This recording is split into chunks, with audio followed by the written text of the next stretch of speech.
It is a business decision that will reshape one North American city, and tomorrow the bids are due.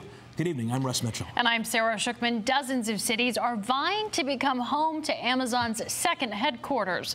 The winning city will gain 50,000 new jobs, many of them paying six figures to workers. Amazon has said it's looking for a city with strong airports, a large number of annual college graduates, strong job growth trends, and accessible mass transit. It also needs to have enough space for a 500,000 square foot facility and the ability to expand to up to 8 million feet in the next 10 years. The company is expected to pick a location next year. Cleveland is making a bid, but we're considered to be a longer shot than some larger cities. Chris Ty here now to help us handicap who may have the best chance of landing this. And this is a billion-dollar decision, Russ. There's no small way to put it. And we begin our handicapping here in the nation's capital. Washington, D.C. has a lot of upsides. Schools, airports, mass transit. The CEO of Amazon also owns the Washington Post. Access to lawmakers as antitrust laws also may be helpful with the Washington pick. Okay, let's move up the coast now and go to Boston. Always in play for something like this. Always in play. If Vegas did put handicaps on it, this would probably be the number one option tonight. The Harvard and MIT pipeline into Amazon would be short. It would be effective.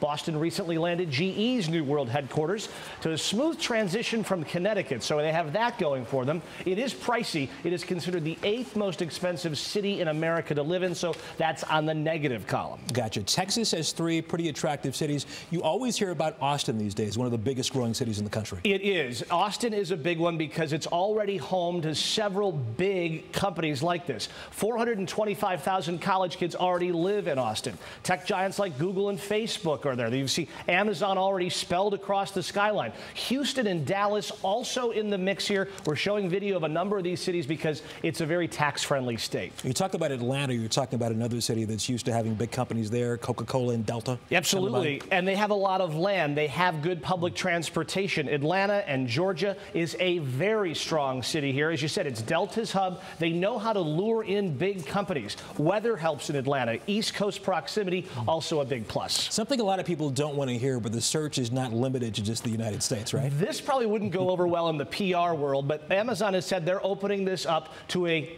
whole North America search. So Toronto is what we want to talk about here. Amazon has said they're willing to go north. Canada's biggest city has a monster college base, a global airport, and with so much talk about cracking down on immigrant talent in the U.S., this could be an attractive option. Okay, back to the lower 48 now. Yeah. Denver also in play. I think Denver is an amalgam of everything we've talked about here today. They have a lot of space. They have a lot of young people. The one thing maybe against them, their headquarters are already in Seattle, so this doesn't give them an East Coast footprint. And one last thing here as we handicap all of these other cities. Cleveland has a bid. They're putting it in tomorrow. We've been very tight-lipped, or they have been very tight-lipped. We don't know what they're offering. We're probably not at the top tier, but we have a bid, and we'll see where we go. We had a bid. We're not doing some of these wacky things some of these other cities are doing to try to land this, though, right? That's right. That we're not sending cactuses like the folks in Tucson have, but we're keeping our fingers crossed. All right, Chris Ty, thanks a lot. You bet.